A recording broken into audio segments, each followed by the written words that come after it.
At a certain point, it becomes about deciding what we really want. What's the thing I'm trying to get? Am I trying to serve my ego in love, or am I trying to serve my soul?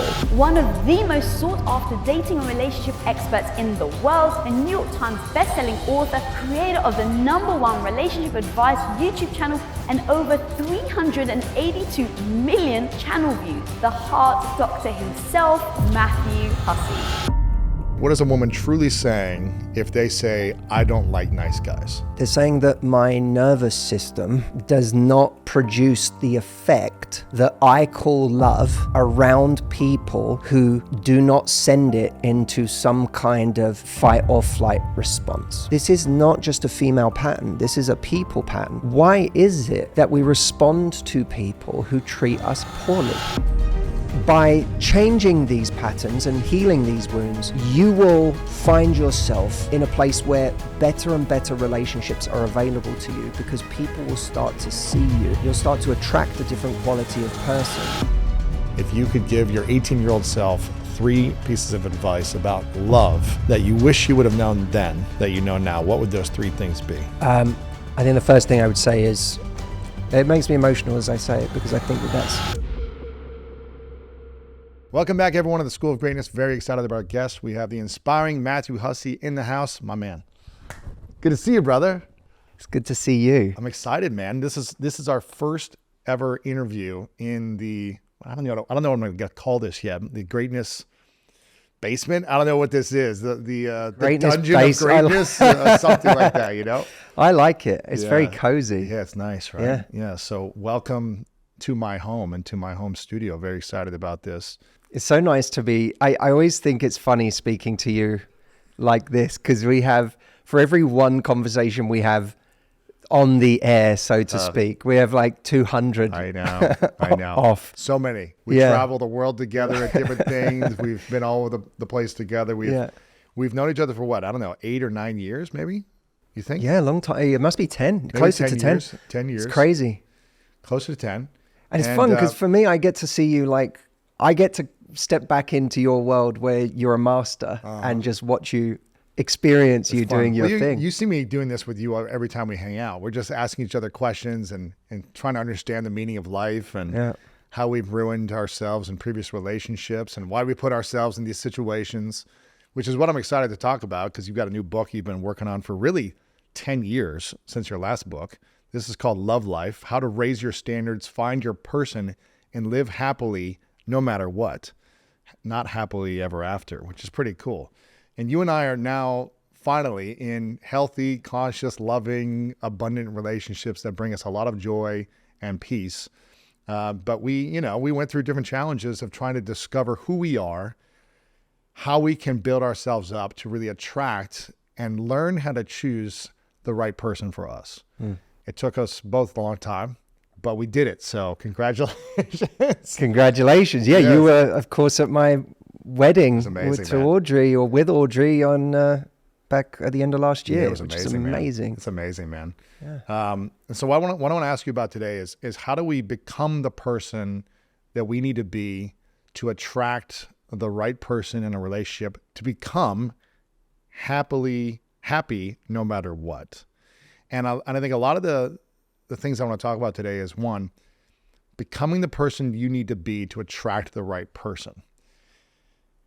What do we need to do to become that person? However, when you become that person, you create a lot of opportunities. You start to attract a lot of interesting people in your life when you become more of a high value human being, right? When you build your confidence, when you develop clearer boundaries and values for yourself, when you're taking care of your health, when you're clear on your mission or the career you want to go after, when you're full of love and energy and passion, you start to become very attractive.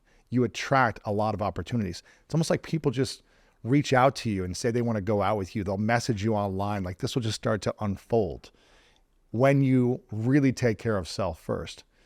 So that'll be step 1. How do you build yourself up to attract the ultimate person for you and your future self?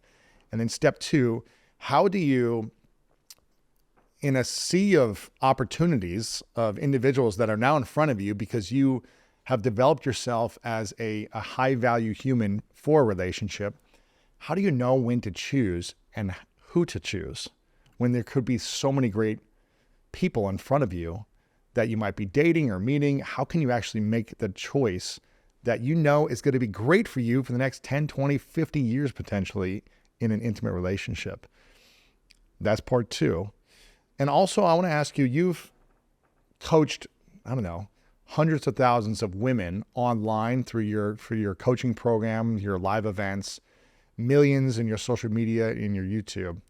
And I'm also curious, have you ever met women who have been in multiple relationships at the same time who are actually happy and fulfilled with their life? I'm going to ask you that as well later. So have you ever met women who are like, I'm in an open relationship, I've got 4 boyfriends and 1 main boyfriend, and my life is amazing over a span of 5, 10, 20 years. I don't even know if that's possible. So curious, I'm going to wait for you to answer that one. But first off, how do we become the person we need to be to attract the right person for us in love? I want to challenge first the idea that when we become the person that we need to become in order to attract the love that we want, that we attract many more people. Oh. Because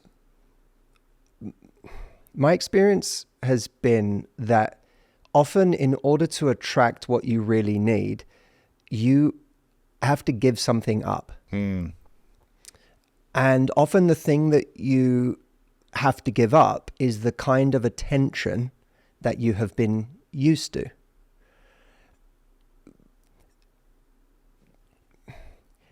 We all have our favorite way of getting attention in life, right?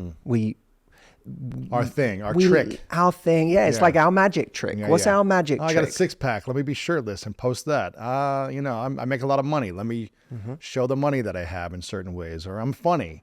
Let me be funny, or whatever it is, right? That's exactly right. And that becomes our kind of known way of guaranteeing a certain level of attention. And different people can do it to different degrees. You know, some people have a very easy time getting attention. Other people have a hard time getting attention. But the principle holds across people. We have our favorite way of getting attention. And like you said, for some people it's physical. For some people it's their sense of humor. For other people it's their achievements in their life. Intellect or whatever, yeah. And we tend to display the thing that we know guarantees us a certain level of attention. And that often becomes the thing that we end up complaining about, because while it works to get us attention, we often resent in the end the kind of attention we're getting. I don't want people who just think that I am funny and don't really see me for who I am. That robs me of a real connection. I don't want someone who just wants me for my looks, or just wants me for sex, or just wants me because I earn a lot of money. So we end up resenting the situation that in some way we construct for ourselves. And at a certain point, it becomes about deciding what we really want. What's the thing I'm trying to get? Am I trying to serve my ego in love, or am I trying to serve my soul? Am I trying to have quantity, or am I trying to have quality of connection, of love, of teamwork? What is it I'm really looking for? And I think because a lot of us haven't truly decided that, we are still doing the thing that gets us the easiest or most obvious result, the one we know how to get. We're still going broad of trying to get like a lot of attention from as many people as possible, as opposed to focusing on being intentional about the type of person we want to attract. Yeah, exactly. And by the way, some people listening to this might not relate to using their, magic trick to, of course it's not a trick. It's that thing you're showing may be a very attractive quality that you have, but it's not all of you. And you don't necessarily want to bring someone in just on that thing, because now you're engineering your love life to get just people who value that thing. And that thing might not really be you, or it might be something that is quite superficial, or it might attract very superficial people. So that's interesting. some people won't relate to going broad in the sense of like, I love how much attention this thing gets me. It might be more fundamental than that, which is that I'm afraid that if I stop using this thing, I'll be invisible. They might feel like the only attention they get is for this thing. And that if I were to sacrifice that, I don't know if I'll ever attract anyone again. Wow. And so that speaks to a much braver approach that at some point we might have to take in our love life, which is laying down the weapons that we know how to use. Right. So that we can start to attract someone who sees us for who we really are, who loves us or likes us initially without all of that, who is open to a relationship. It's like a guy who complains about always attracting people who want him for his money. And why on a first date do you keep going to 5-star restaurants? Right. Why don't you go to the like family-run ramen joint down the street? Sure. Like the food's amazing. Why do you, why do you try to impress with that magic trick? Yeah, and some people will say, well, that's because that's what I like to do. I like to go to nice restaurants, and that's fine, but you don't have to do that. You could do that every other night of the week. Yeah. You don't have to do it on a first date. And if you feel like you have to do it on a first date, then you have to suspect yourself. Why do I feel the need to lead with this? The same is true if you find yourself within 5 to 10 minutes of a date, you've already slipped in some humble brag about your career. Why did you feel the need to do that? It's worth exploring. We all do it. There's no judgment. Right. We all do it. But why did I feel the need to do that? Why didn't I just connect with this person? There's a big difference between impressing and connecting. Yes. And what is the difference between impressing and connecting? Well, I think impressing is this, it's often about ego. Sometimes it comes from an insecure place. I think it comes from a place of thinking that this thing that makes me impressive is what makes me valuable. It's what makes me worthy. And so I want to make sure that you know that I am this thing, or I have this thing, or I've achieved this thing, or I'm capable of this thing. And so we lead with that. But impressing is really about us, isn't it? It's not about them. It's about us. I want you to see me in a certain way. Sure. Whereas connecting is really about them. Connecting is when we genuinely, we don't just relate to someone else, but we make ourselves relatable to them. There's a book called On Writing Well, by William Zinsser, very famous book on writing. And it's actually a book about tips for writing nonfiction. And he says that whenever he reads a writer, he often finds that in the first paragraph, it's just them trying to impress. It's just them wanting to like be clever, have this very wordy, flowery, show their vocab, show their amazing sentence structure. And he says, but buried like 3 paragraphs in, he'll often find a detail or something that writer says that makes him go, aha, a human. And he said, it lands as good writing the moment he gets that feeling of, aha, a human. And if you think about the way we connect with people, if you think all the way back to the beginning of your relationship or any date you go on, really a connection is born the moment that someone else has that moment. It's like speaking is, what did Christopher Hitchens say? He said like speaking is publishing in real time. You're always publishing while you're speaking. And so when you're with someone and they say something and you just almost breathe like that sigh of relief of going, oh, I get you. Oh, I've felt that before. Right, oh, I know what that's like. Oh, that's like how I think or feel or relate to life or the world. Then we go, aha, a human. And when we feel that, we connect. Interesting. And connecting takes us away from impressing. Impressing sounds like trying to be perfect, whereas connecting sounds like trying to be real and authentic. Yes, exactly. Or I think connecting comes from being real and authentic, and impressing is what we do when we go in like we have something to prove. And if you approach anyone, less from a place of I've got something to prove and more from a place of I want to find the human in you and I want to show the human in me. And if we do that, then we're just going to enjoy each other's company. And that's like the highest goal, is that we enjoy being around each other. Not that I have some kind of power over you by impressing you. So now you've put me on a pedestal, and now from that pedestal, I feel like I'm in control and I can control the dynamic here. Because that's what so much of that is, isn't it? It's like if I'm impressive, then it gives me a sense of control.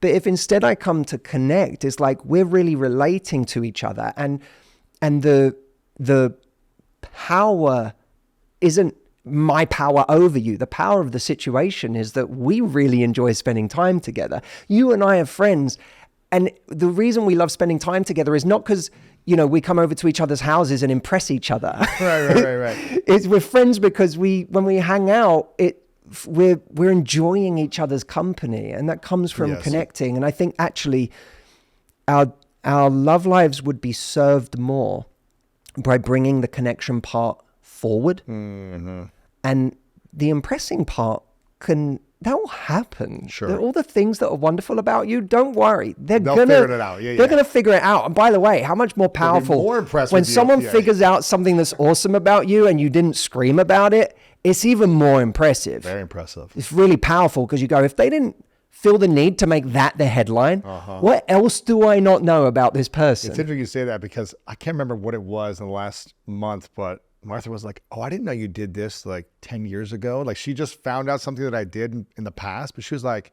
I never knew you interviewed this person or you did this thing, or that's really cool you did that. And just allowing someone to discover things about you, I think is impressive. Yeah. That you didn't shout it at the rooftops in the beginning, the first date or something. And that doesn't mean that you have to artificially hide things either from a place of humility. If organically certain things about your life come up, that's fine. But I think it's questioning our intention going into a situation. I think about, look, like I'm out there talking about a book right now and talking to lots of amazing people and people who on the surface are very intimidating, big shows, whether it's podcasts like yourself, whether it's TV, whatever. It's like you're in some high stakes environments. And if I go into those things thinking I need to impress everybody here, then I'm already in danger of losing the thing that actually makes people connect with me. Right. Because I'm trying to now be something. I'm trying to wear something and wear this badge of look how great I am. When someone is connecting with another person, the first meeting, first date or first interaction, what is the biggest mistake they can make, you think, in pushing that person away from actually wanting to be curious about them and wanting to learn more about them? What is the biggest mistake that a guy could do and a woman can do in their first interaction of a date? I mean, something that I think there's a real deficit of these days is actual vulnerability. Not like there's sort of fake vulnerability. There's a lot of fake vulnerability. There's a lot of people telling like their hero's journey. You know what I mean? Like, sure. And we all have one of those stories, right? We all have the story of when we weren't doing so well and when our back was against the wall and the odds were against us and we were in a really bad spot in life and then we came through it.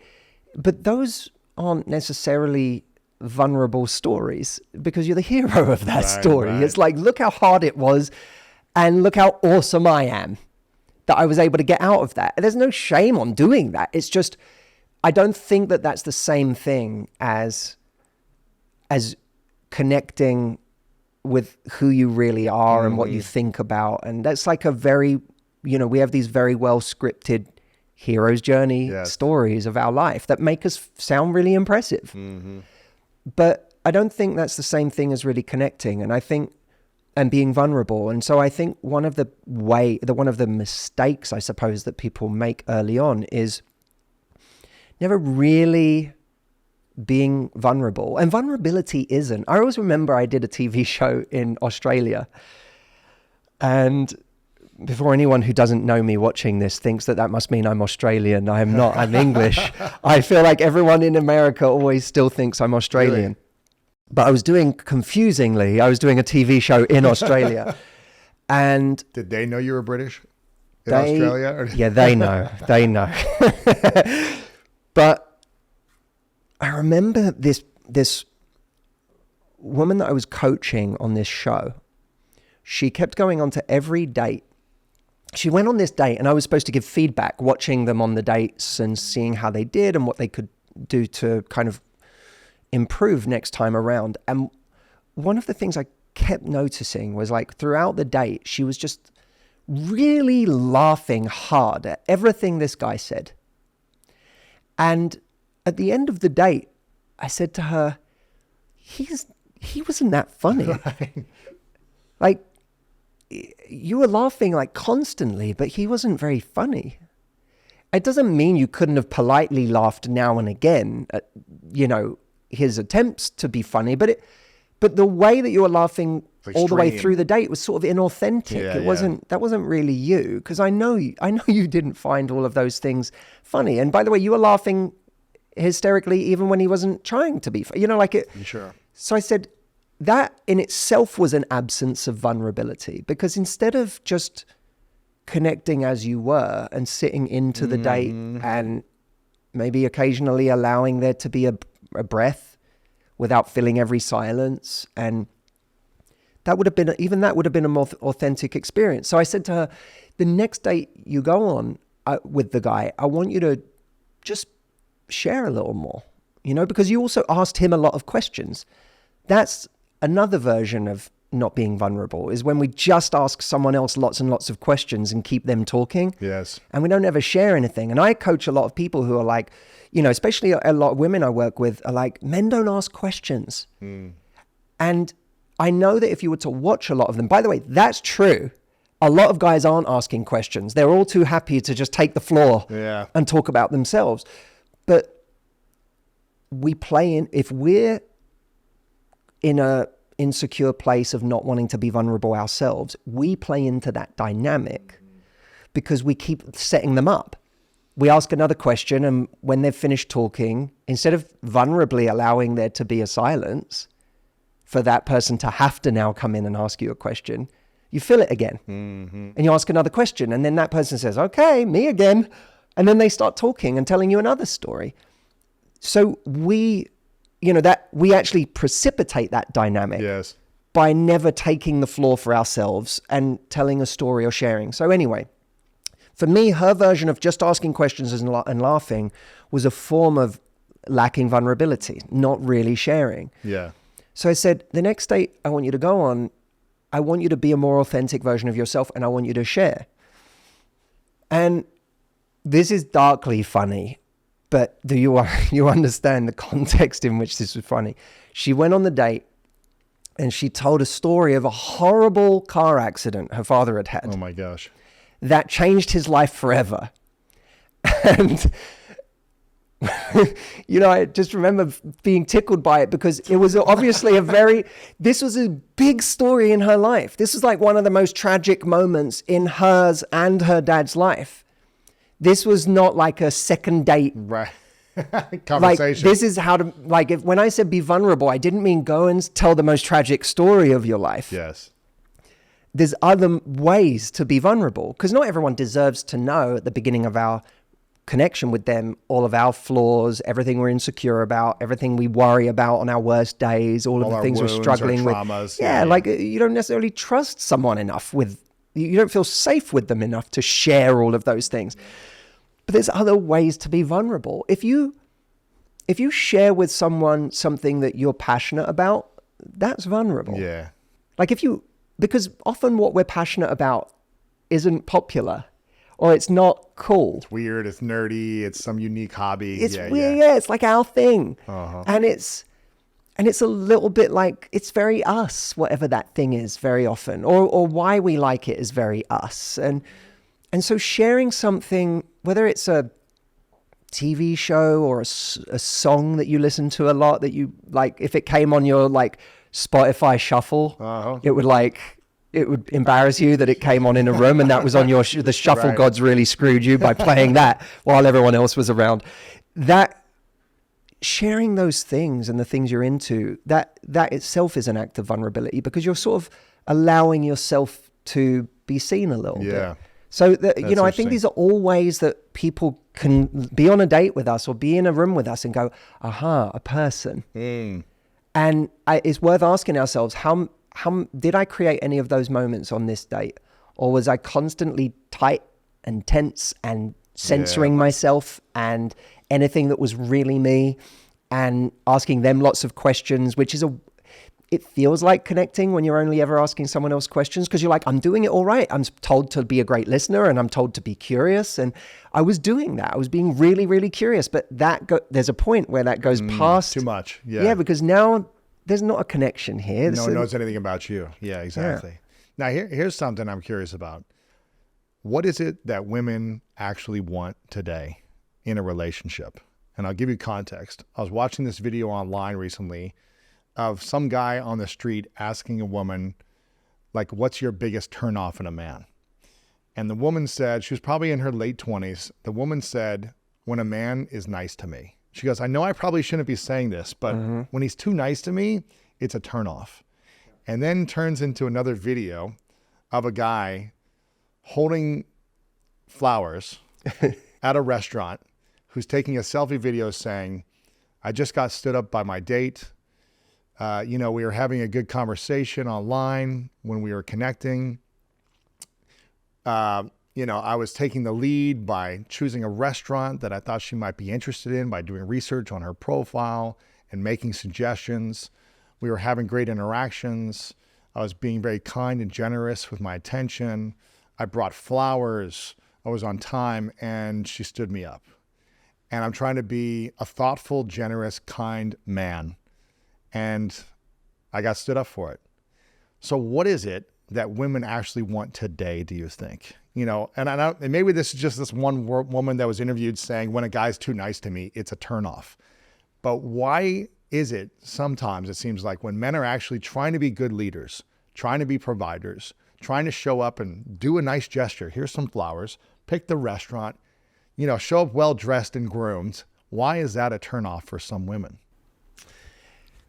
Okay. I feel like there's a lot to say about this. Firstly, can we talk about spent a lot of time looking at her profile, figuring out what she might like, picking a restaurant for the date, bringing flowers. Like, that raises a lot of questions for me. Okay. Well, let's say it was all good intentions, though. Let's say it was no, but those are good. Those might be good intentions. Let's just take it that they were good intentions. It's still like, I don't know if that's nice. I don't know if that's nice. I think that's like it's like trying too hard, or I mean, you know, if you've just been talking to someone and you haven't even been on a date with them yet, I mean, it's different. If you were long distance talking with someone for a month and you were having an amazing time with them and you were like having great phone conversations and FaceTimes, and then you show up, finally you get to meet in person and you've picked a restaurant you know they'll like because they've told you what food they're into, and you've brought flowers because you know what flowers they like at this stage, and you know, you're bringing them because it represents a connection that you already have. Then all of that feels more appropriate to me. Sure. But that feels like a kind of a bit of a guy victimizing himself by saying, look at everything I did, for a person who's sort of going to show up to that date and go, why did you do all of this? We haven't even been on like a date before. We don't even really know we like each other. Why are you buying me flowers on a first date? It feels a bit like, I don't know a lot of people that would show up to a first date having put in all of that effort. And I would worry that anyone who puts in all of that effort for someone that they're just meeting up with to see if they like each other, I would worry about that person coming across a little bit creepy. Interesting. Okay. So I think that's and look, we're talking about a YouTube video, so you know, it's quite possible that someone did all of those things and then said, look, women say they want a nice guy, and then I brought flowers on a date. But let's rewind for a second, because you said the woman saying, said one guy's too nice. Now look, I think that's very honest. And she was like, I shouldn't be saying this, but when he's too nice to me, it's kind of a turnoff.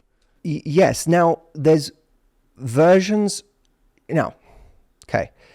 There's the version of it I just said, which I think does indicate to a person, like, there's something a bit off here about how hard you're trying at this stage. Sure. I because get that. I shouldn't. It could be too creepy. I shouldn't be getting this amount of effort at this stage. And by the way, if I am getting this amount of effort at this stage, here's what I know about you. This isn't really about me, because you don't know me. Interesting. So if you suddenly it's like a guy. It's like love bombing almost. Yeah, and love bombing is often can be a more manipulative or sinister aspect of love bombing, that I kind of know what I'm doing when I think there's a very dark end of the spectrum with love bombing, and there's a much more naive end of the spectrum with love bombing. The sort of dark end of the spectrum is someone who's really trying to get you to move faster than you would organically move, so that they can extract a lot of attention and value and love from you very, very quickly. Wow. But the more naive end of the love bombing spectrum, I think, happens with people who, fall for someone very quickly, and then because they've fallen for this person that they don't even know, they are now trying on a level that is completely unjustified, because they're responding to the story they've created in their head, not the person they actually have in front of them. And when someone feels that, they can sense that there's something off about this, that you don't really know me. We've exchanged texts. Yeah. You don't know who I am. You don't know what I'm into on a deeper level. You don't know what I'm like. You shouldn't really know that you like me this much yet.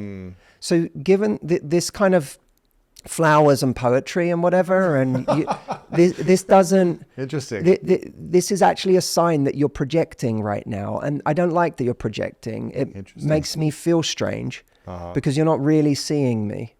And so, if, by the way, if you could be feeling this about me right now, based on how little you know me, what it says to me is you could be feeling this about anybody next week. Interesting. So this is about you. It's not about me. I do want to go back to the women, saying they want a nice guy thing, because, or that they might get turned off by someone who's too nice. So I think that's one version of being turned off because someone's too nice. We sense that their niceness is false. Gotcha. But what if someone is genuinely nice? Yes. They're just maybe not mean to them, but they're not showing them poetry and flowers, but they're just attentive, kind. That's a sign of, that's a sign of an unhealthy person. In if it's a woman saying it, it's a sign of an unhealthy woman. If it's a man saying it, it's a sign of an unhealthy man. What is a woman saying? What is a woman truly saying if they say, I don't like nice guys? They're saying that my nervous system does not produce the effect that I call love around people who do not send it into some kind of fight or flight response. Wow. It's when I am met with someone who does not make me chase, when I am met with someone who doesn't make me feel I have to earn their love, when I am met with someone who doesn't play games, doesn't give me anxiety by being consistent for 3 days and then dropping off the radar for 5 or a week. When I am with someone who doesn't do those things, it doesn't feel like love to me. Wow. It does not feel like passion. It doesn't feel like fireworks. It doesn't feel like the thing that I think I'm supposed to feel. Wow. And, there's obviously so much knowledge now on where those things come from, and that there are old patterns in how we related to our caregivers or our parents, or how they related to us, that gets us used to a certain pattern. We get this nervous system imprint that is created at a very early point in life, and we spend the rest of our lives replicating that if we're not careful.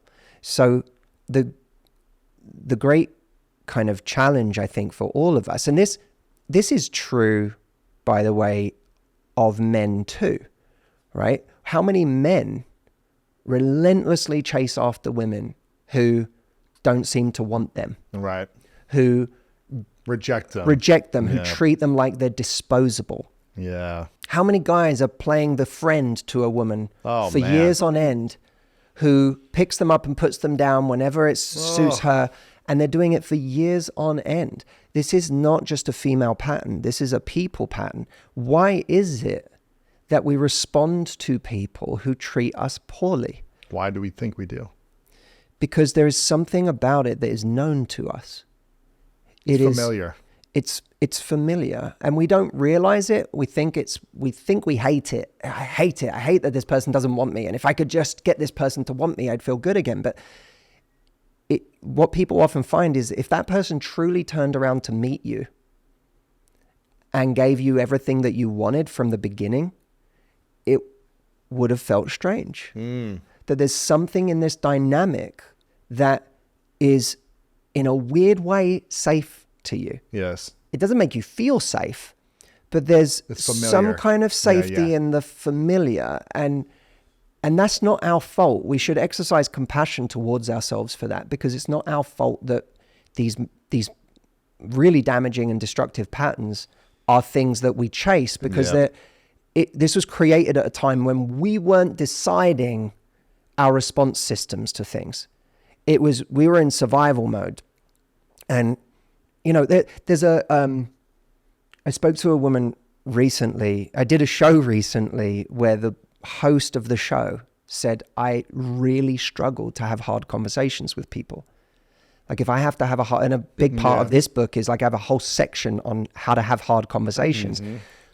Because by the way, every relationship is shaped, is made in the crucible of hard conversations, right? Can you have the difficult conversation? Can you say the thing you're afraid to say? And can you express your need without fearing that if you do, something bad will happen?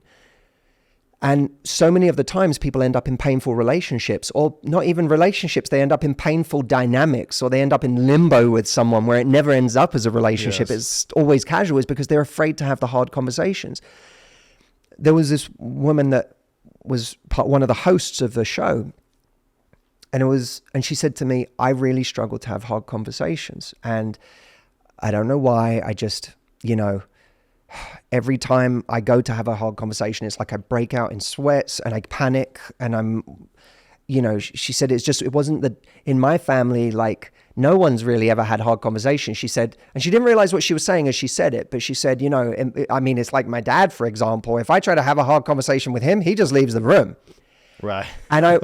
And she kept going, but she didn't realize what she had said, which is your entire life, because that wasn't a pattern your dad started yesterday, right? Your dad's most likely been like that since the day you were born. So what you learned is that if you tried to have a hard conversation with your father, he would leave the room. He would abandon you. So now you have what therapists call a core abandonment wound, right? This is something that's now with you. And you wonder why with this person that you're on date 3 with, who shouldn't even be that important to you, why it feels hard to articulate that, you are disappointed that they showed up half hour late to the date, or that they didn't text you for a week and then all of a sudden reached out of nowhere to say, do you want to do something in 1 hour? And then you went without expressing that, hey, we had 2 great dates, and then you were I didn't hear from you for a week, and now you're like, are you ready in an hour? The reason she didn't express that and the reason it made her so terrified to express it, irrationally terrified, is because in her world, it's been perfectly rational. It's not. This is where compassion comes in, because we're very good at calling ourselves crazy. Like, I feel crazy. Why am I so scared of having this conversation? Or we get called crazy by other people. That's a favorite thing to call people. She was crazy. They're crazy. You can't believe what they tried to do or what they said to me. They're not crazy. Something happened. So they experienced something in their world at a time when it was their reality. It was her reality growing up. And I'm I'm extrapolating here, but like I said, if she's saying that about her dad, almost certainly her dad didn't start doing that last week. Right. He's been doing it her whole life. It was real for her that there was a time in her life where if she tried to express a need with her father or tell him something that she wasn't happy with, or something that she'd like him to do more of or less of, or a way that he'd hurt her, he would not be able to have the conversation and he would leave. That, when you're a child, that poses a real threat to you. Yes. So what she's feeling now is rational for her in her world based on where she came from. We look at it from the outside and go, I can't believe that she would be so afraid to say this thing. And she's going to end up in a 2-year relationship with someone who never meets any of her needs, who doesn't even know what her needs are, who she resents deep down because it's like he never thinks of me. Yeah. But she's terrified to have that conversation because for her, if she has a hard conversation, it means abandonment, and abandonment means on an emotional level, not a logical level, she might not survive. Yes. And so when someone says, I struggle, I find it a turn off when someone is nice, they are articulating a deep, deep pattern that has been there for a long time in their life that they didn't choose and that they may not even be aware of. And most likely it sounds like maybe their father probably was either rude to their mother or rude to them as a child, or maybe had some, behavioral patterns that caused them to feel rude at different times. Yeah, or they, were neglected and they felt like in order to get attention, they had to do a lot, or they had to be, the golden child, or they had to, meet everyone's needs. They had to go out of their way all the time to make someone happy. And so, and then they'd get like, whether it's from the father or the mother, they'd get like a hit of love. And all of a sudden it's like, I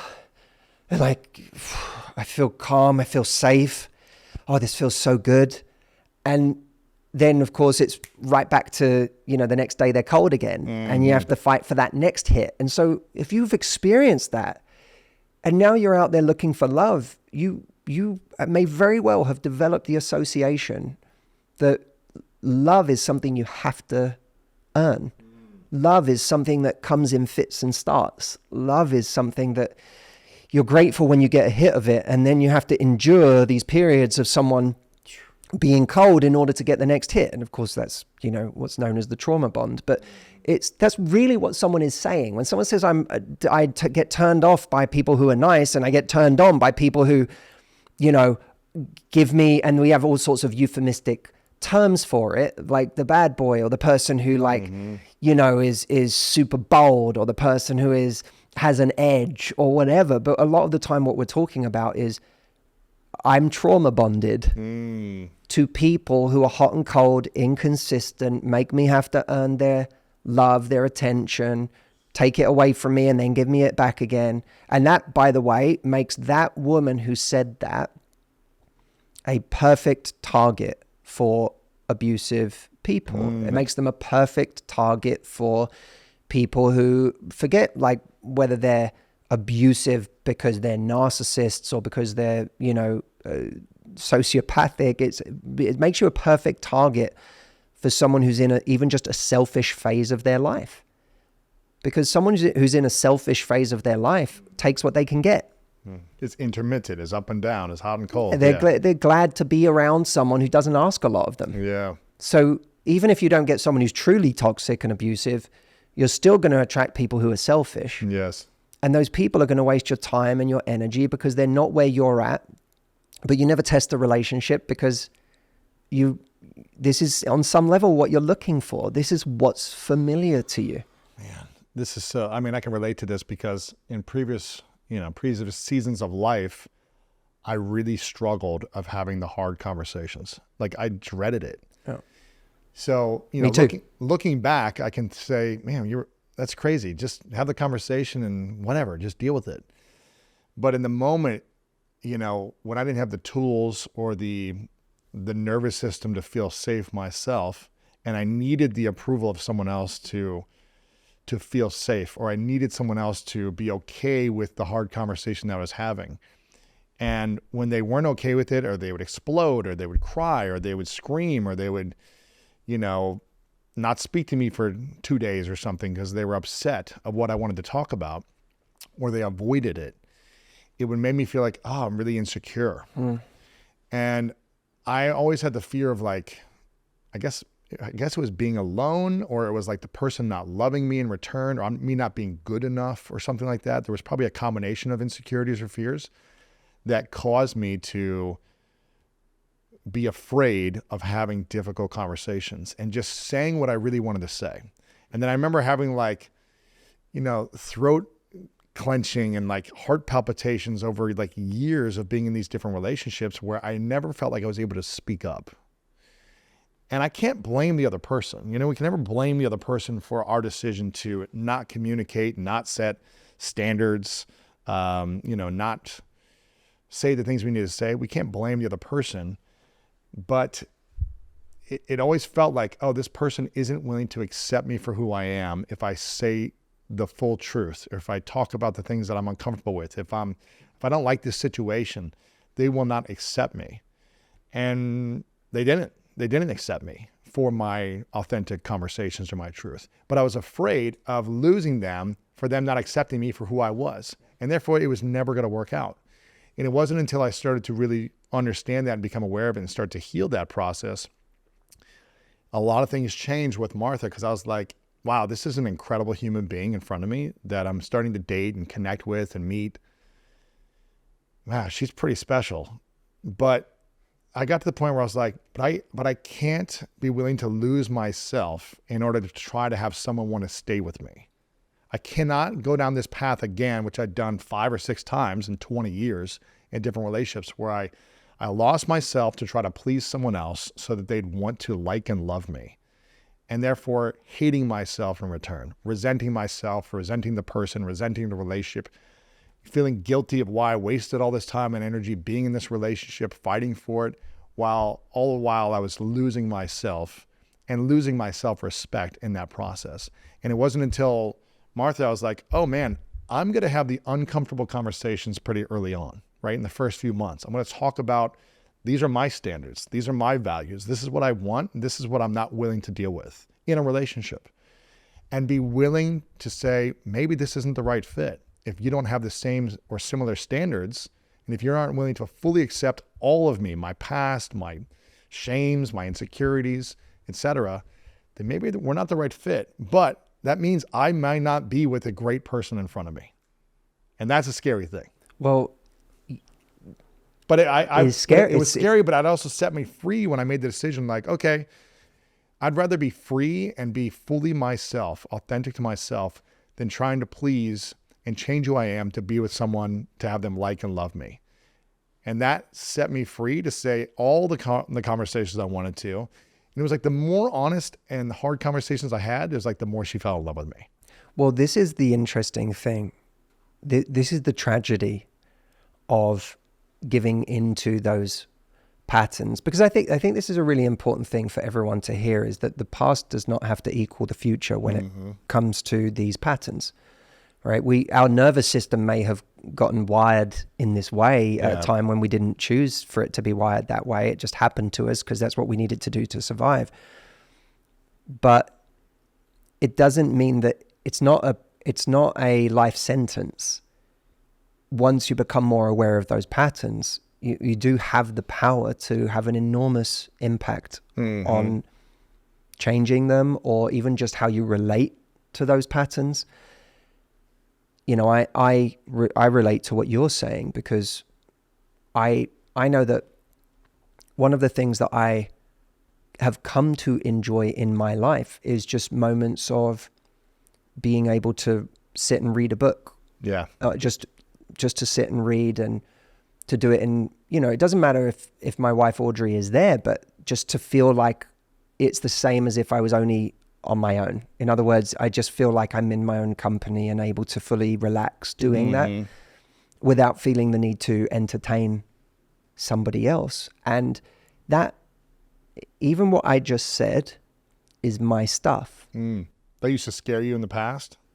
it's a feeling of being responsible for somebody else's emotions and their happiness or their Yeah. joy. Yeah. and so it would make me I had to come to terms with the fact that I was afraid to speak up about what I needed, about really silly little things, you know, not, I was afraid to say, I really could use just a night to myself, or I could really use just a few hours to just read, like just something simple. Like I love, on a Sunday, I love just reading or spending a few hours just catching up on like the news, and because it's not something I do on the weekdays. I like once a week, I like to sit down and just look at like everything that's going on and just feel like I'm doing it at a leisurely pace and not responsible for someone else's like are they activities. having a good Sunday? Now, And what it did took it me used to be time. like in the past?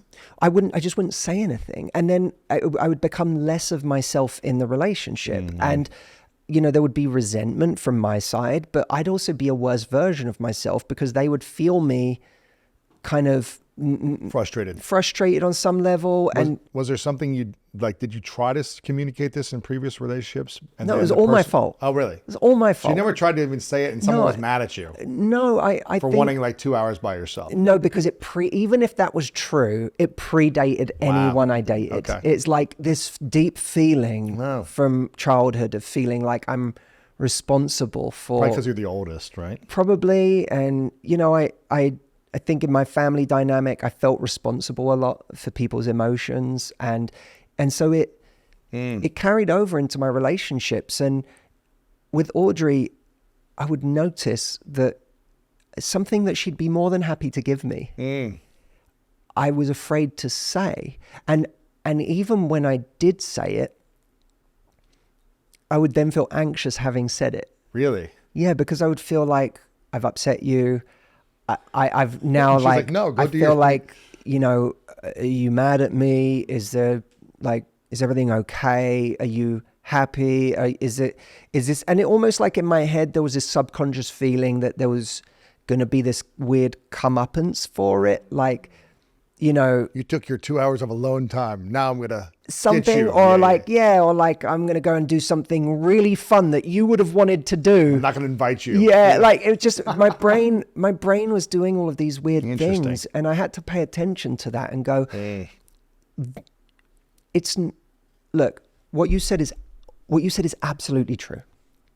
That if you keep doing that, it's a very similar pattern to yours. It might have different origins, but there's a similarity in being unwilling to speak up about your needs and what you want. And what you said is true, that if you didn't learn to speak up about those things, then you could be really unhappy in a relationship. And we tend to focus on that side of it, that I never want to be that unhappy again, like I was in the past when I was in a relationship and none of my needs were met. But we also often don't give enough focus to the inverse of that, which is that imagine how great your relationship could become when you're with someone who truly knows you. Like when someone gets to see all of those little idiosyncrasies about you and who you are. Like Audrey, my wife, makes fun of me all the time. Really? Yeah, she's constantly making fun of me because she's like, you're so particular and you need, like when you wake up in the morning, she makes fun of me because she's like, when you wake up in the morning, you really like those like couple of hours before I wake up where you get to just like do all your little rituals and the things you want to do. And like, she makes fun of me for it, but she loves me for it because it's like, that's you. I know you. I know who you are.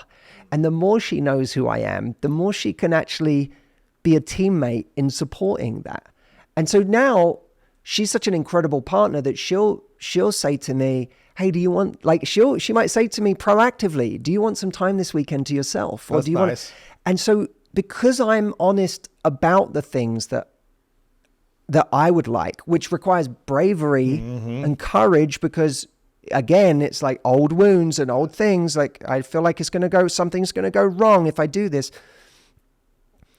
I've given her the gift of showing who I really am. I've given myself the gift of truly feeling seen and accepted Yes. for who I am. And I've also given myself the gift and her the gift of her knowing how to support me better, which is a beautiful thing because she wants to support me. She wants to be the best partner she can be for me and vice versa.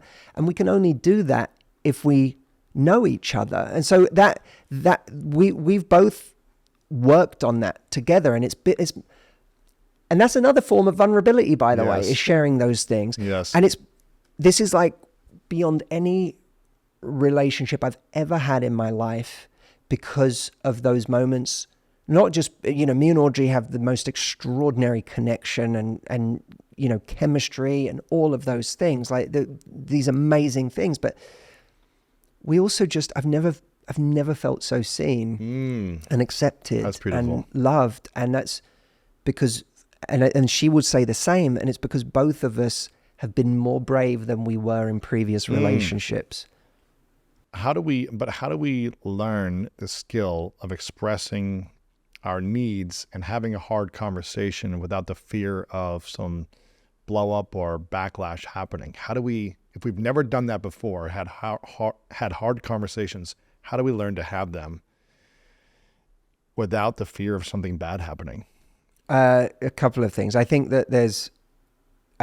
first, just noticing, I'm a huge fan of Nicole LePera's work because, so much of her focus is on understanding that there is a nervous system response and therefore bodily sensations that we feel that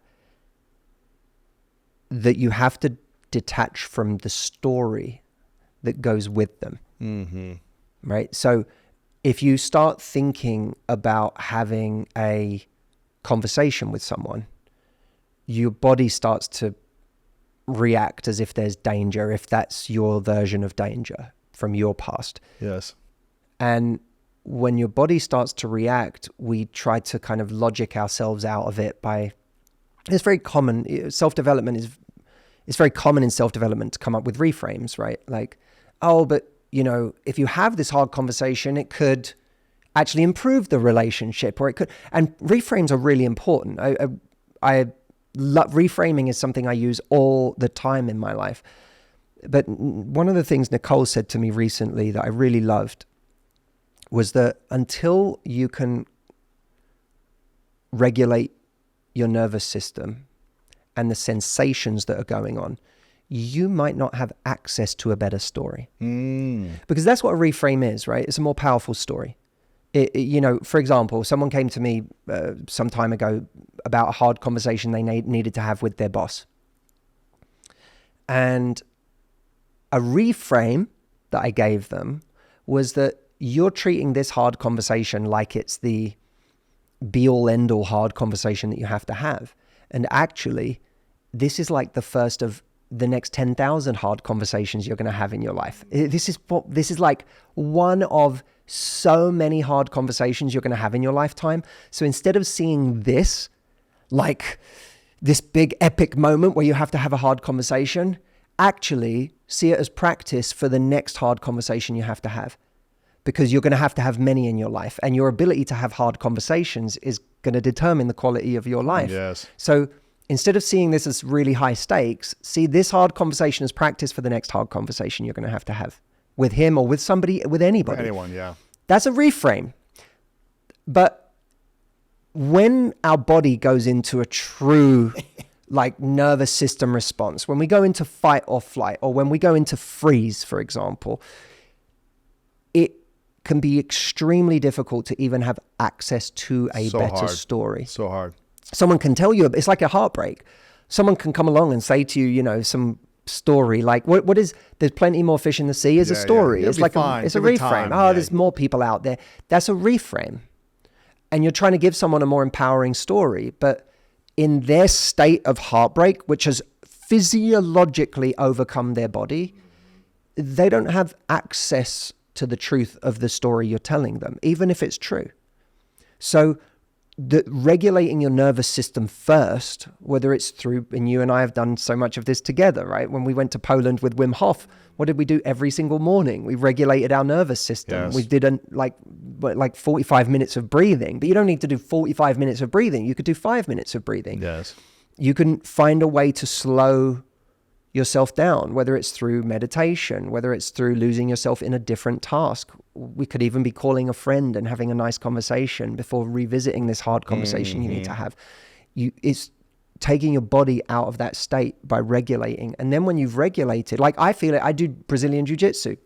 At the end of whatever problem is making me anxious at the beginning of a session of rolling, at the end of an hour of rolling on the mats, I have access to a better story. And you can communicate it better. Yeah, because I've burnt off a lot of anxious energy.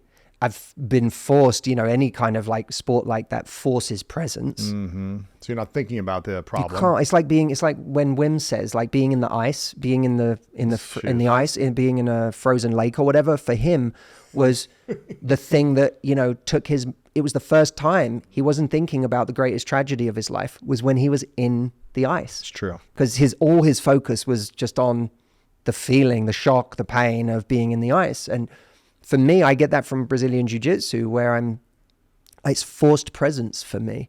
And then at the end of it, when I'm laying on the mat, I'm like, that thing doesn't feel as scary to me, or I feel like I have access to a deeper truth or something better. So the start is regulating your nervous system first. And then to start to look at what are some better stories that I could tell myself here. For example, I have this story in my head that if I am honest with someone about what my needs are, they're going to leave me. But what if, firstly, let me remind myself that in the beginning, when I haven't done this, it's been a special kind of hell. Like the relationship where I didn't get my needs met was miserable. It was hell. It made me so, and I've been in those relationships, and I know that people around me at the time who loved me were like, oh my God, he's in a dark place. Yeah.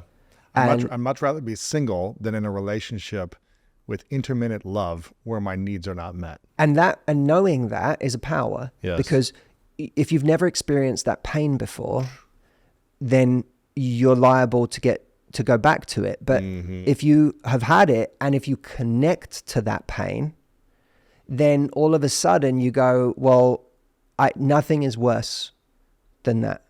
So I can't go back there. And then there might be also a very positive story that if I think of my dream relationship, if I think of the kind of and I don't mean dream relationship in that you find the perfect partner. I mean, if I think of the kind of connection, the kind of team that I want to be a part of, that's a place where I really feel seen. And if I want that, then I have to allow myself to be seen. And that means me sharing. You might also tell yourself that, hey, me sharing this stuff also gives them permission to do the same.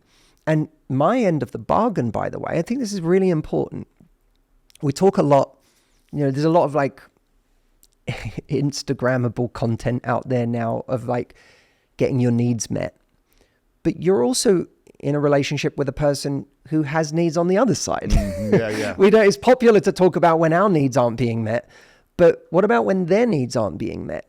What about the things that would make them really happy? There's not nearly as much content around that stuff. How to serve your partner at the highest level. Yeah. Now the reason there's not is, I believe, is because those posts are usually created by people who have experienced the pain of overgiving. Yes. And never being vulnerable enough or brave enough or confident enough to receive and to ask for what they want to receive. But the other end of the bargain is when someone you're looking for someone who sees you and your needs and wants to show up as a teammate in meeting those needs. But the thing that often gives someone the sense of safety that they can do that is when you're also taking care of their needs. People don't feel safe to meet our needs when they're worried that they've got to watch their own, and vice versa. It's like when I said, when Audrey anticipates my need, it actually frees up my energy, because now I don't need to be worried about my needs. I'm like, oh, she's got me. She's got me. It frees up energy to go, what does she need? Like, what's the thing? She just asked me the most beautiful question in the world. She said, what do you need? How can I be better for you this week? How can I support you this week? That frees me up.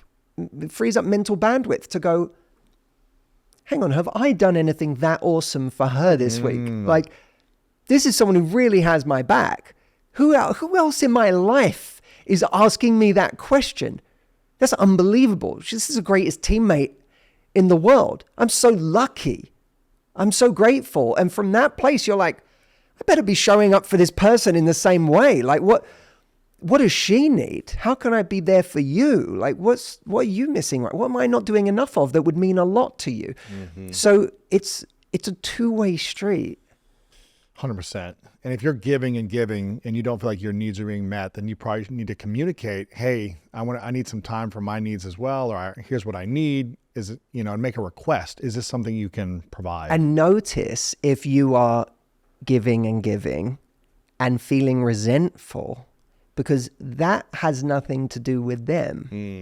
It may come from the fact that they're giving less than you are. But you have an expectation then too. But the fact that you're resenting it and you haven't said anything, that's on you. That's your pattern. That's your work to do.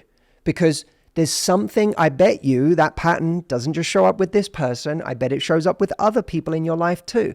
I bet it's shown up with people in the past. So we have to suspect ourselves. When we have the same resentments all the time, it's suggestive of the fact that there is a pattern that requires healing within us, that healing that could hold the key to the relationship you've always wanted. Because by the way, you'll never, like I said, by changing these patterns and healing these wounds, you will find yourself in a place where better and better relationships are available to you, because people will start to see you.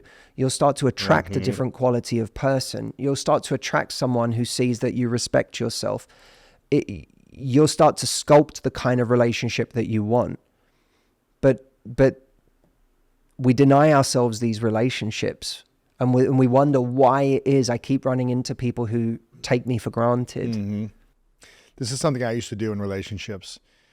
I used to think that everyone in the world thought the same way as me, essentially. That if I'm attracting this person, they must think similar to me. They must want to give like me. They may want to be thinking about me the way I think about them.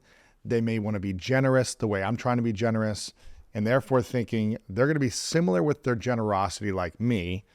But when it wouldn't happen, I would get frustrated and be like, why aren't they giving the way that I'm giving? So I had an expectation, right? And this expectation left me feeling frustrated, resentful, confused, whatever it might be. And because I lacked the ability to communicate my standards through hard conversations, the relationships never worked. I'm sure there's many other flaws that I had why those relationships didn't work, but that was one thing that left me feeling frustrated, not only in intimacy, but also in friendships or business relationships, where I was like, I'm going to show up a certain way, and I have an expectation that other people show up a certain way. Or if I'm going to be generous in one way, I have an expectation that if I do something for someone else, that they would be just thoughtful in similar ways and be as generous. And when some people did that, but not everyone. And so it left me feeling frustrated more times than not, because I had an expectation, as opposed to just communicating, okay, here's what I'm all about, and here's what I value. Here's my values, here's my standards. Or not having any expectations at all, and being the generous person and not being resentful if there's not a standard met in return, and being okay with that. And so I've had to learn the hard way of like making sure that I either don't have expectations in certain friendships, business relationships, intimacy, or communicate with hard conversations and see if someone can meet that standard. And that's the interesting thing. That's where romantic relationships hold this strange sort of space of their own, because there's things you can do with other relationships that take all of that pressure out of it. Yes. With business relationships or certain friendships, maybe you're not your very closest friends, but with people who are kind of on the outskirts of your core circle, you can have few expectations, because you say, when I'm with this person, I have a great time. They don't really show up for me in meaningful ways in my life, but they're fun company when we get to have it. And that's okay, because I got other people. I've got a handful of core people in my life that really do show up when it matters. Yes. I don't need that from this person, so I don't have to have any expectations. And if I give to this person, I'm just going to know the deal, that I'm going to give to this person, but I'm going to expect nothing back, because I know that probably I won't get it back from this person. Our intimate relationships hold a special place of power in our lives, because they're tend to be the person we have the most proximity to on a daily basis. It's the person that we expect the most from.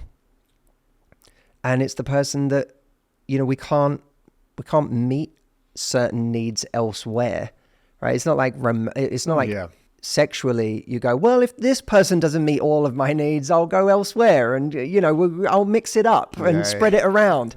Like, it's not like that. So we have certain rules in place for most monogamous relationships that say that there are certain things that it's inappropriate for me to get elsewhere. Yes.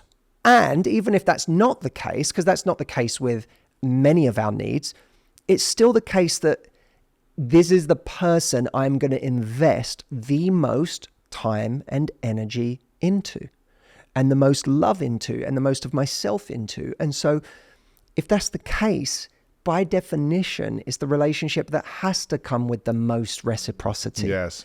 It can't be a one-sided thing, because of how much I am required to give to this relationship, how much I'm prepared to give to this relationship. So that's why you got to communicate the hard things, express them. You have to. And look, you're right. People are different. We're not all the same in relationships, and you might really like this and she really likes that, and they're different. But it's why I think compromise is important. Where might we be able to give each other a bit more of what we want?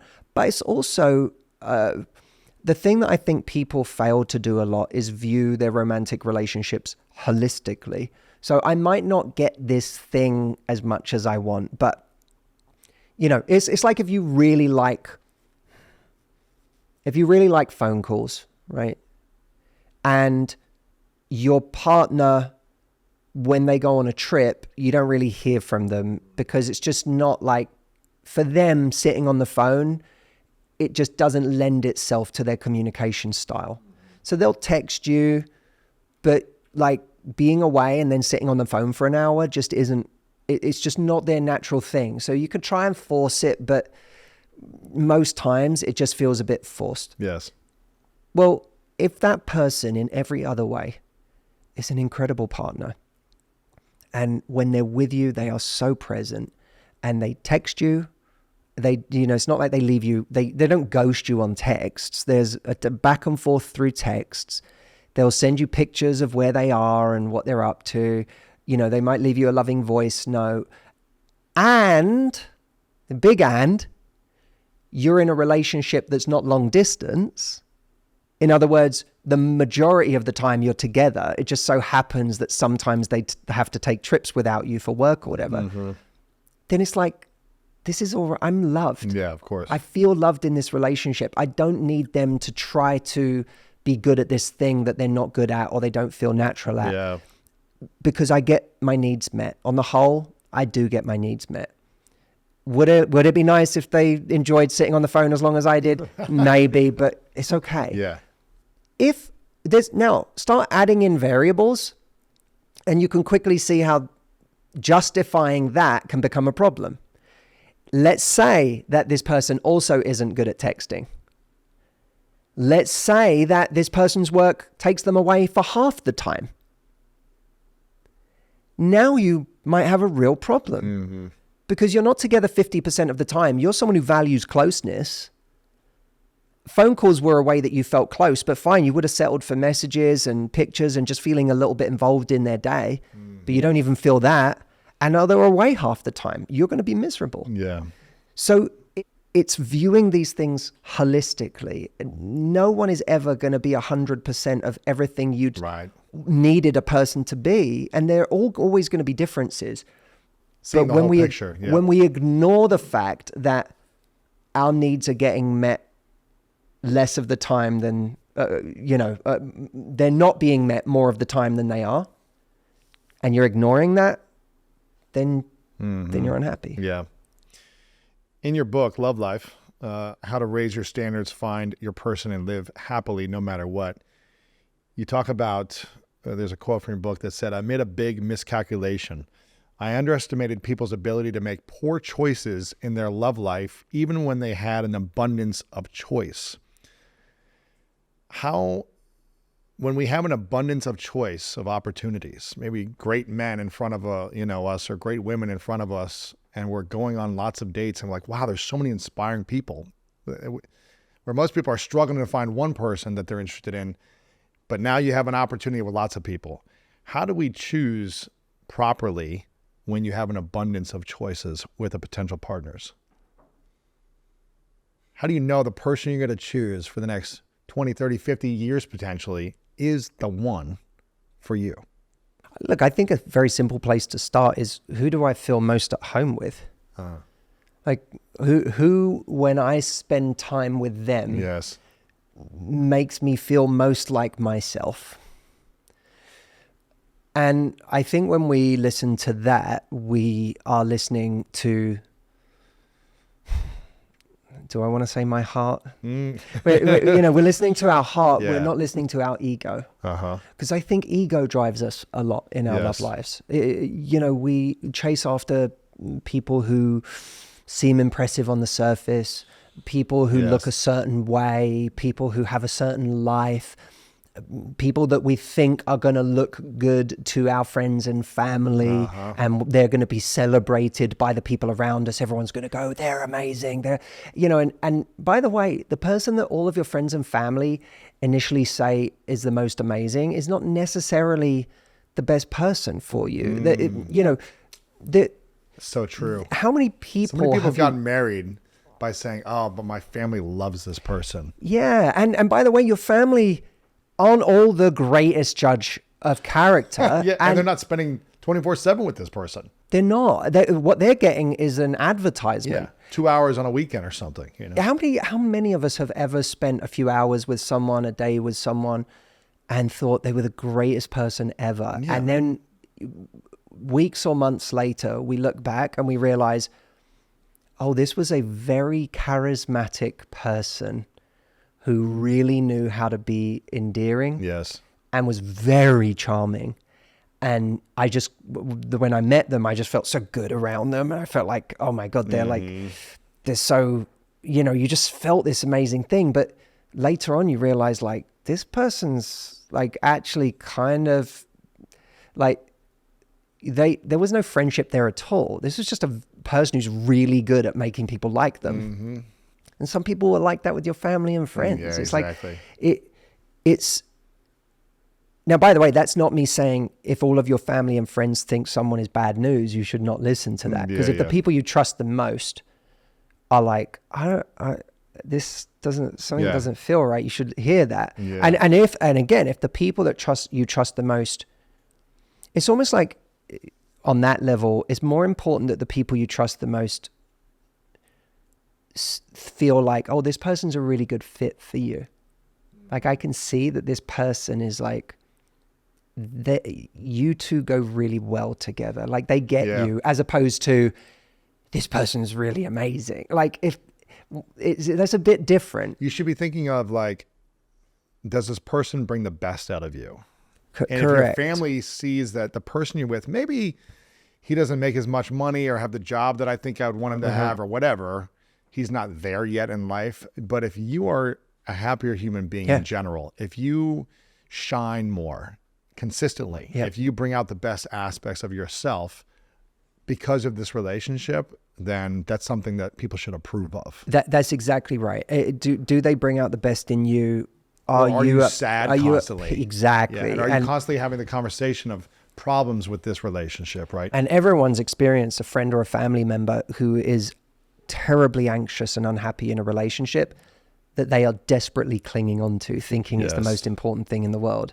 And the rest of us from the outside are going, this shouldn't be the most important thing in the world. You're unhappy. Right. You know, so I think someone we feel at home with, someone who makes us feel like the most like ourselves, look for the areas where ego seems to be driving. You know, and ego is often driving when you have a poor answer to why you like someone. Oh yeah. When you're asked the question, why do you love this person? And you don't have a good response. No, that's a red flag. It's for sure. It's for sure. I know, you know, Dr. Ramani, our mutual friend, who's the leading expert on narcissism, says one of the surest signs that something is up is when she asks why someone loves someone and they do not have a good answer. The answer approximates to there's just something about them. Yeah. That's not a good answer. So and saying there's great sex isn't a great answer either. No. We just have great explosive sex. No. And there's some prerequisites for a great relationship, right? Chemistry is important. It's not that you can say, oh, just, you know, be with someone who's nice to you, even if you have no chemistry. That also isn't going to work. Yep. So you have to have chemistry, but chemistry is a prerequisite. It's not like the thing you have to go like, I'm trying to get the greatest chemistry anyone could ever have. It's just that you need chemistry. Yes. There's a moment in the book where I say, don't comparison shop for chemistry. Right. Right. Instead, see it as a beautiful thing. If you found someone who's an incredible teammate, who's all of these things you really want, values that that are important to you, and there's chemistry, that's an amazing thing. So am I coming from ego or am I coming from a place of what actually makes me happy is a huge, huge, huge decision. And sometimes we don't learn that until we have spent time with people that are less familiar to us, but make us feel really good. Yeah. You know, your ego might flare up in some way or another, or you might be like, oh, but do I want to like do this? Maybe I could have someone with this or that or whatever. Like there's a lot of that in the world and it creates massive confusion.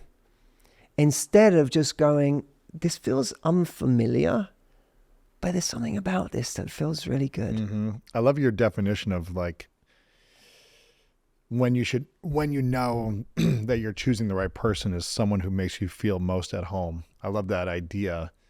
And Martha, my fiance, she's always like, man, I wish I would have met you like 10 years ago. We would have had so much fun, like over these last 10, 15 years being together. And I keep saying to her, you know, I wouldn't have been ready for you because if I would have met you 10 years ago, I would have looked at you and I would have not have had the same level of, I don't know if you would call it attraction or just like curiosity to be in a relationship, because my nervous system wasn't built for you. It wasn't built to feel safe and accepted for who I was. It wasn't. I still needed to learn how to regulate my nervous system, heal, reflect, and really go through a growth period emotionally and physically, really, to feel familiar with safety. And feel peace, right? And feel familiar with peace, because I didn't have the familiar. I didn't understand that was safe. No, and when you're in that, I think for a lot of people, especially those who are playing the field and experiencing different people and whatever, there is a kind of being single is this dopaminogenic cycle, and it's hard to get off that cycle because you're kind of wired for it now. You're wired for instant gratification. You're wired for variety and excitement and what next and the dramas of the first few weeks of knowing someone and the romance of like just figuring each other out. And all of that is like, and texts and phone buzzing and, this and that. And this person's now called. And it's like a frantic sort of dopamine engine that you get stuck in. And at a certain point, you have to come to value something else more, because otherwise, and this happens, of course, routinely, is people get locked into that cycle. And it was clear to me at a certain point, this happiness doesn't lie here for me. Anxiety lies here for me. Uncertainty is having an effect on the way I see the world or myself, or this is not going to serve me long term. But that doesn't, just because you realize that, it doesn't mean that you immediately have an appreciation of what the other thing is, or that you even know what it looks like, or what package it comes in, or you don't know any of those things.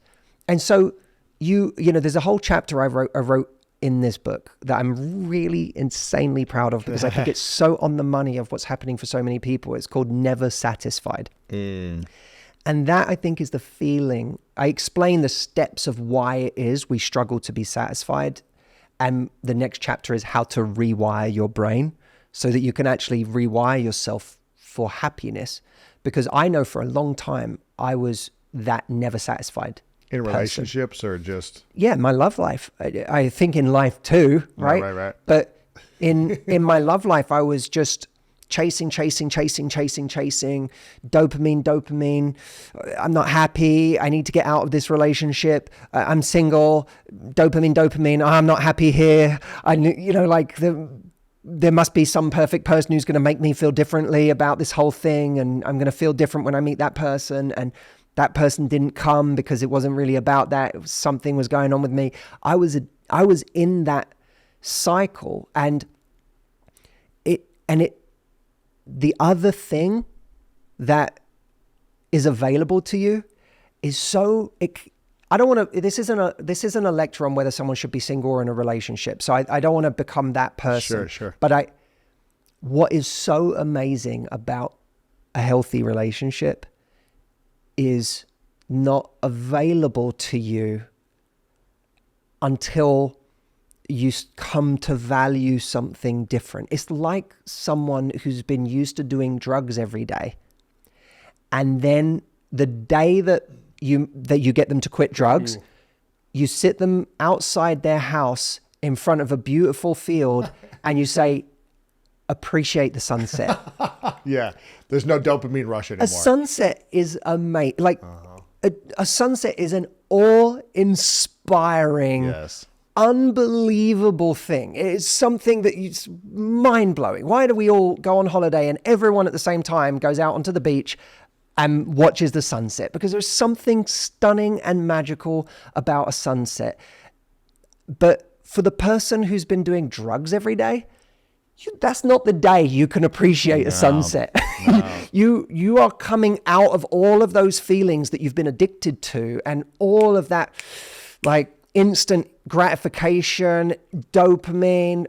So it's about, like, again, it's nervous system stuff, right? It's retraining my nervous system. And this is some of the stuff we talk about in how to rewire your brain, but you have to orient yourself towards a different goal. And in the beginning, you can't expect the new thing to feel like the old thing, because it's not going to feel like the old thing. But the more you lean into the new thing, you develop an appreciation for how much better it actually feels. And that's like a kind of stunning and eye-opening realization. And I feel really passionate about this because I see a lot of really unhappy people. I was one of them, by the way, who are stuck in those cycles. And I think there's a lot of people who get stuck in optimization cycles in their love life, where it's like, especially type A people, not everyone does, but a lot of people do, where it's like, I'm trying to find the perfect thing, and I'm trying to, and if someone's missing this thing, I'm going to optimize and go for another person who's like got all the good things about this person, and also that thing. And it's like, people don't work like that. You exchange one basket of ingredients for another basket of ingredients, and you'll get new good stuff and new bad stuff and challenging stuff. And I'm a huge believer. I think the settling is a word that has a really unfairly negative connotation, and it shouldn't. There's something amazing about that word. You can change the meaning of that depending on the word that goes after it. So if you tell someone you have to settle for something, that feels immediately negative, right? It's like settling down. Yeah, because I feel like I'm being shortchanged. But if you say settling on something, that changes it, because you, Lewis, settled on a particular business and brand. Yes. You're such a capable person. You could have done 100 different things in this lifetime and you would have been a success at them. Right. So how the hell do you decide which one you should do? You found one that scratched the itch in a bunch of different ways. It allowed you to be creative. It allowed you to broadcast, which is something you're really good at. It allowed you to connect, which is something you're really good at. It allowed you to, harness all of these relationships, which is something you're really great at, is relationships. It allowed you to put to work your strategy mind. It allowed you to be competitive, which is something that's in your bones. And so this business, it ticked a lot of boxes for you. But it's not the only business that would have ticked boxes for you. Sure. There are other things you could have done that would have ticked boxes, but you settled on greatness. Yes.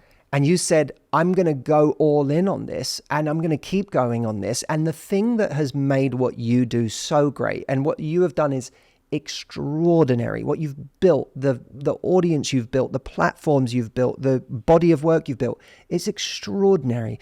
But it's not extraordinary because you found an extraordinary thing. You didn't find the word greatness and you just went, if you'd have said to me like 15 years ago, we didn't know each other then, but when you started, if you'd have said to me, Matt, I've got the greatest idea.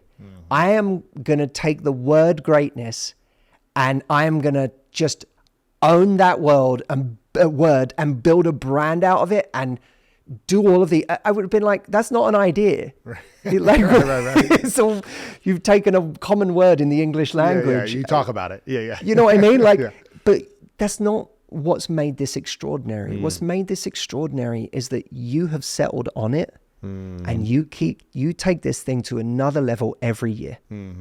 And people who are looking at you going, you've got a lot of, I've walked with you in the street in Vegas, on holiday in places, when we've traveled. You have people coming up to you everywhere you go. And you're a hero to so many people, and so many people want to create what you've created or want to be where you are. But you didn't start with this really special thing. You spent year after year after year making a really special thing. And every year I see you take the same core thing and stick with it again. Yeah. Not go, you know what, now what I really want to do is, now I really want to do real estate. Yeah, I'm over this. I'm going to move on to something greater. Yeah, that's not it for you. You're like, I'm going to make this thing even better. And I think that's how people should approach relationships. And that's my point, is that you settle, when the thing that makes a relationship the greatest relationship of your life is that you take someone who ticks the boxes for you. And that's the starting point. But then, based on the values you each bring, and I think there are some very powerful values for a relationship, like being growth-oriented, like teamwork, like loyalty, like prioritizing the vision of the relationship. I think when you take those things and you put those two people like that together, what they start with is not nearly as interesting as what they will create together. And you can only create that if you settle on a person, but you will never settle on a person as long as you are looking for the perfect person as a starting point, because the perfect relationship doesn't exist at the beginning, but the perfect relationship for you can exist over time if you settle on someone and you resolve to make that relationship as good as it can possibly be. And that's why I get so excited about my relationship, because I'm like, it's amazing right now. It's going to be even better in 6 months. Right. Because we're building something together. Martha says that to me all the time. She's like, how do I love you even more today than I did, last week? And I think it's because we're both focused on growing ourselves individually and growing the relationship together. And I'm sure there's going to be adversities and challenges we face, but us facing it together makes us even more connected and appreciate each other even more. And there's something even fun about that when you know you're an amazing team, there's even something fun about knowing that there's going to be challenges and how you're going to solve those as a team, because you're a killer team. Absolutely. Like there's something exciting about it. Absolutely. So, I think we almost have to pay attention to some of these ideas we have about love and relationships. The way we use words, like settling. Are you settling for someone or are you settling on someone? That will change. If you settle for someone, you'll become passive and resentful in that relationship. If you see it like you settled on someone, of any choice you could have made, you chose this person. And because you chose it, you're going to lean into it and you're going to make it as great as it can possibly be, that relationship. That will change the way you approach relationships. The same is true of the word commitment. This is such a fantastic example of the point I'm making. If you look up, I think it's in Apple Dictionary, I don't know how it's reflected in the Oxford Dictionary, but if you go on your Mac and you type in the word commitment, there are 2 different definitions that come up. Really? What does it say? One is I think it reads, and people can go and look for themselves and get the exact wording right, but one of them says roughly a obligation that restricts freedom of action. Wow. Right? Now, if you give me someone that has that as their definition of commitment, and I'll show you someone who has a hard time ever being in a relationship. But there's another definition of commitment under that one. And it says commitment, a dedication to a cause. Now, when you think of dedication to a cause, it creates a completely different energy in your body. I'm dedicated to this cause. I'll fight for this cause. I'll do anything for this cause. Like there's something heroic about that. I'm dedicated to the cause of our relationship, yes, of our future, of our vision, of where we're going. There's something stunningly beautiful about that. Dedication to a cause. An obligation that restricts freedom. One is about shrinking your world, and the other one enlarges it. There are so many people out there struggling with the idea of committing, whether it's to a business, an idea, a path, a country, a person, a new sport. And your definitions around these words, the way you choose to see them, is going to determine your ability to stay with something, to invest in something. And I think that's so fascinating. I really do. Yeah. This is big, man. There's so many more questions I want to ask you, but I want people to get the book, because I know you're going to answer a lot of these questions in here as well. Love Life, How to Raise Your Standards, Find Your Person, and Live Happily No Matter What. So make sure you guys get a few copies. If you have a friend who's been struggling in relationships, get them a copy as well. If you know someone that just went through a breakup, get them a copy. If you know someone who's in a healthy relationship, get them a copy so they can still use these tools to improve their relationship as well. Love Life. Where can they go and get this copy? Is there a way we can get some extra goodies or bonuses, or should we just go on Amazon? Where should we go? You can definitely get it from Amazon or Barnes & Noble or wherever you get your books. But we actually have a website, lovelifebook.com. And the advantage of getting a copy through that website is we have something really, really special going on right now. On the 4th of May, I'm doing a worldwide live event. And it's going to be a very, very special event. It's the sort of event that if we just ran this as a normal event, it would cost hundreds or even thousands of dollars. This is my first book in 10 years. It's amazing. It's a huge celebration for me and for my team. It's a big moment. It's a big milestone. I've poured my heart and soul into this. I think people who read it are going to see there's a lot more vulnerability from me in this book. You're a completely different person. Yeah, and I tell those stories in the book in a way that I've never told them on YouTube or anywhere else. So this is a big celebration for us, and as a result, we wanted to do something very special for everyone who gets a copy of this book and supports us and supports themselves or someone they love in the process. So every single person who gets a copy of the book, when you go through lovelifebook.com, you'll see you can order a copy of the book, and then you can literally take your confirmation number on your receipt, wherever you got it, even if it's from a regular bookstore and not Amazon, you can take your confirmation number, put it in on the website, and that confirmation number becomes your free ticket to the worldwide event that I'm doing online on May the 4th. There you go. So yeah, that's going to be a great accompaniment to the book, is to actually spend this day with us. Lovelifebook.com. So they'll get that event for free by getting a copy of the book. Yeah, exactly. There's so many great concepts in here. Again, how to rewire your brain. I love the chapter in here about if you know you want to leave, but you don't know how to leave. It teaches people how to get out of a relationship the right way. Yeah, there's a lot of talk in there. That's a big chapter on anyone who's in a toxic, abusive, or narcissistic relationship. And you can apply that, by the way, across the board, not just to your love life, but if there's family relationships that you're struggling with and you don't know what to do about them, there's a very hard-hitting chapter. There's chapters on confidence in there, which is why this has mass appeal. I want to say this just to because I think it's important for people to hear. I have come to believe that there are 3 relationships we are all in life. One is our relationship with other people. The second is our relationship with ourselves. And the third is our relationship with life itself. And these are 3 relationships that you can't get out of. Right. For as long as you're here on this planet, you are in these 3 relationships. And these relationships, the quality of them will determine your happiness in this world. So we better focus on those relationships. And that's, in many ways, this book is designed not just to be a book for people who are looking to find love, but a book for people who are looking to improve those relationships.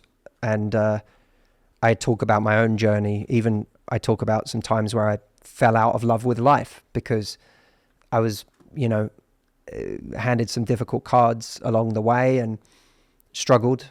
And maybe we could talk about it on another episode, but was in a very dark place, in a very depressed place. And I talk in the book about how I improved the tools that I used to improve my relationship with life in the hardest times of my life. And that's why the double meaning in the title of this book is so important to me. This isn't just about your love life, it's about your love for life. And it's why that last line, how to raise your standards, find your person, and live happily no matter what, was really, really important to me. So don't think this is just a book about finding love. I believe that this is a book that will get passed around for people who are struggling with all sorts of things in their lives. That's cool, man. And again, if you don't have a good relationship with life, you're probably not going to have a good relationship with yourself. And if you don't have a good relationship with yourself, how are you going to find someone that you can actually love and appreciate without being jaded on them trying to hurt you in some way? So you need to have a healthy relationship in all 3 areas, or those first 2 at least, if you want to have a healthy relationship with someone else and trusting them in your life and opening your heart to them. So I want to get the book, lovelifebook.com, to get that special event with Matthew Hussey. We're going to do another episode here in a moment, so I want people to check out part 2, a separate episode. Make sure to subscribe so you can watch this and listen to this as well for part 2 coming up here soon. And I'm going to ask you some of those questions you just talked about there. But to wrap up this interview, I wanted to ask you about, I've asked you a bunch of questions at the end before. You've been on this show many times, but I want to ask you a question about if you could give your 18-year-old self 3 pieces of advice about love. Let's get out my pen. If you could give your 18-year-old self 3 pieces of advice about love, knowing everything you know now from being in multiple different relationships, going through breakups, being in challenging situations in love, being single and dating a bunch of people over the years, now being married, if you could give your 18-year-old self 3 pieces of advice about love that you wish you would have known then, that you know now, what would those 3 things be? Okay, I think I got it. 3 on the spot is hard, by the way. If you imagine, I got it though. 18-year-old Matthew sitting in front of you, saying, "I just want to find love, and I just want to feel loved, and I want to have a great family and be married one day." And you get to sit in front of him with all the wisdom that you have now, and all the heartache, and all the pain, and all the love that you've experienced. What are you going to say to your younger self? I think the first thing I would say is that it's not, this is going to sound cheesy, but I really mean it. I would start by saying it's not your fault that you are the way you are. That these things that you think are a sign that you're broken, whether it's your shyness or your anxiety or feeling like you're terrified of rejection or that you're not good enough. These things are they've either been part of you from the beginning, or they are a response to things that have happened in your life. I'm not saying everything is nurture. Some of it is just our DNA, right? Yes. Our brain. But either way, these things that you keep judging yourself for and telling yourself that you're broken for, they deserve compassion, because you didn't choose them, And the reason I think that's important from a love life context is because what I lacked for so much of my life was self-compassion. I thought I wasn't good enough. I thought that, deep down I was shameful. I was ugly. I was unlovable. I was bad, like not a good person. I was just like just to that. Not, like if people really knew who I was, they would think I was disgusting and pathetic and weak and unlovable. And I'm not saying all of this was always conscious, but it was, on some level, this must have been how I was feeling, because I was really deeply afraid to be seen. Yes. And so I would have said it's okay that you're okay. You're like the way you are. It's not because you're broken or that you made choices to be there. It's that you're responding to something. And that would give me self-compassion. Wow. And the second thing I would say to myself is share those things. Now, I don't know how well it would have gone for me at 18 to share those things with girls my age. Yeah. But in general, I would have said as a lesson for life, share those things, because that everyone else is also, in all the ways you fear you're broken, everyone else is too. And if you can share that with other people, that is going to be your ultimate power. I spent my 20s, Lewis, I was coaching people, and I was lucky enough, like you, to be quite known, relatively speaking. As a 25-year-old, I, made a bit of a name for myself, and a lot of people knew who I was, and I never really allowed myself to truly just be myself, because I was trying to be something else. I was trying to be impressive. And these days, I'm much more focused on connecting with people. It's like you and I would never have had this interview 10 years ago. Right. The first ever impress too much, or I'm sure the first interview we did together was strong, because it's fun sometimes when someone is being impressive, right? We get to watch someone, do their thing. But this now, this wouldn't happen 10 years ago, because I wasn't sharing myself in that way. So I would say share yourself, because that's the route to real connection, real friendships, real love. And then the third thing I would say to myself is compassion for these flaws in other people. Because, you know, I spent way too much of my life writing people off or judging people for things that they were struggling with, you know, and things I didn't like about the way they did this or that, or the way that insecurity showed up, or the way, and like, honestly, man, I look back on it now and I'm like, they were me.